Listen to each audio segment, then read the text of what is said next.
আসসালামু আলাইকুম, সবাই কেমন আছেন? আশা করি সবাই ভালো আছেন। আজ আপনাদের সাথে শেয়ার করছি লাউ শাক দিয়ে পাবদা মাছ রান্না। চলুন রান্না শুরু করা যাক। প্রথমে আমি মাছগুলিকে হলুদ লবণ মাখিয়ে ভালো করে ভেজে নিচ্ছি। ভালো করে ভাজা হয়ে গেলে এটাকে রেখে আমি আরেকটা কড়াইতে 1 কাপ পরিমাণ তেল ও 5 থেকে 6টা পেঁয়াজ কুচি নিয়ে হালকা পরিমাণে ভেজে নিয়ে এর ভিতর দিয়ে দিব কাঁচামরিচ। কাঁচামরিচ দিয়ে দিয়েছি 8 থেকে 10টি। এগুলোকে একটু নেড়ে চেড়ে এর ভিতর দিয়ে দিব আদা বাটা 1 চামচ, 2 চামচ রসুন বাটা। আবারও এটাকে কষিয়ে অল্প পরিমাণে সামান্য পানি দিয়ে এর ভিতর দেবো গুঁড়া মশলা, হলুদ গুঁড়া 2 চা চামচ, 2 চা চামচ লবণ, তার ভিতর দিয়ে দিব 1 চামচ জিরার গুঁড়া, 1 চামচ ঝালের গুঁড়া।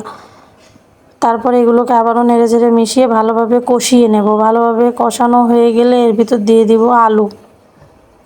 আলুগুলো দিয়ে আবারও আমি এটাকে ভালোভাবে কষিয়ে নেব। কষানো হয়ে গেলে এটাকে আমি 5 থেকে 6 মিনিট কষিয়ে নিয়ে এর ভিতর দিয়ে দিব লাউ শাকের যে ডাঁটাগুলি আছে। ডাঁটাগুলি অনেকটা শক্ত থাকে, সিদ্ধ হতে সময় লাগে, এই জন্য ডাঁটাগুলি আলুর সাথে দিয়ে দিলে ভালোভাবে সিদ্ধ হয়ে যাবে।